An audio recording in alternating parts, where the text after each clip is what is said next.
पश्चिम Asia में एक बार फिर हालात तेजी से बिगड़ते दिखाई दे रहे हैं। ईरान और खाड़ी क्षेत्र में जारी तनाव अब और खतरनाक मोड़ पर पहुंच चुका है और इसी बीच कुवैत एयरपोर्ट पर ईरानी हमले में एक भारतीय नागरिक की मौत हो गई।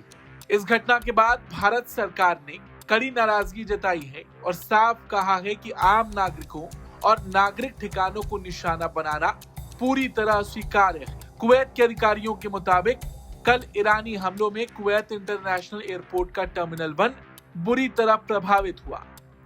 हमले के बाद एयरपोर्ट पर अफरा तफरी मच गई और एहतियात के तौर पर हवाई सेवाएं रोक दी गई। सरकारी समाचार एजेंसी कूना के अनुसार इस हमले में कई लोग घायल हुए, जबकि एयरपोर्ट की इमारत और सुविधाओं को भारी नुकसान पहुंचा।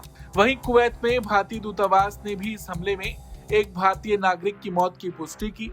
हालांकि अभी तक मृतक भारतीय की पहचान सार्वजनिक नहीं की गई।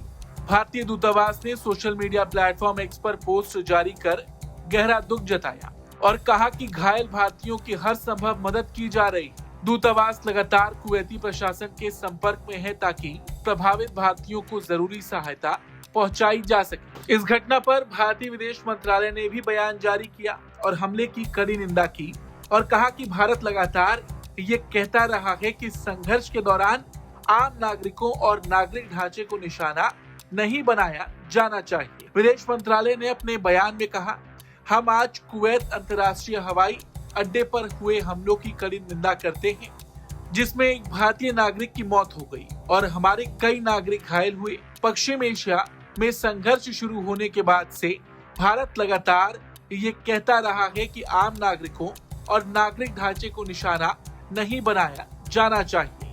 हम एक बार फिर सभी पक्षों से ऐसे हमले तुरंत रोकने की अपील करते हैं। हम मृतक के परिवार के प्रति गहरी संवेदना व्यक्त करते हैं। हमारा दूतावास घायलों को हर संभव सहायता पहुंचा रहा है। भारतीय नागरिकों की सुरक्षा और भलाई के लिए स्थानीय अधिकारियों के साथ लगातार संपर्क बनाए रखा गया है। पूरे क्षेत्र में मौजूद भारतीय मिशन और दूतावास अलर्ट पर है और भारतीय समुदाय की सक्रिय मदद कर रहे हैं। इस हमले के बाद पश्चिम एशिया में हालात और ज्यादा तनावपूर्ण हो गए हैं। लगातार बढ़ते संघर्ष ने वहां रह रहे लाखों विदेशी नागरिकों की चिंता बढ़ा दी है। भारत भी अब अपने नागरिकों की सुरक्षा को लेकर पूरी तरह अलर्ट मोड में नजर आ रहा है। माना जा रहा है कि अगर हालात नहीं सुधरे तो आने वाले दिनों में तनाव और बढ़ सकता है। कुवैत के स्वास्थ्य मंत्रालय के अनुसार हमले के बाद अब तक 63 घायल लोगों को अलग अलग सरकारी अस्पतालों में भर्ती कराया गया है। इनमें कई लोगों की हालत गंभीर बताई जा रही है। अधिकारियों ने बताया कि 7 लोगों की बड़ी सर्जरी करनी पड़ी है, जबकि कई अन्य का इलाज जारी है। कुल मिलाकर देखा जाए तो एक तरफ भले ही ईरान और अमेरिका के बीच बातचीत जारी थी, लेकिन अचानक कुवैत पर हुए इन हमलों ने इस पूरे क्षेत्र में तनाव को और बढ़ा दिया है और आने वाले दिन पूरे क्षेत्र के लिए और चुनौतीपूर्ण हो सकते हैं। Bureau report, Bharat.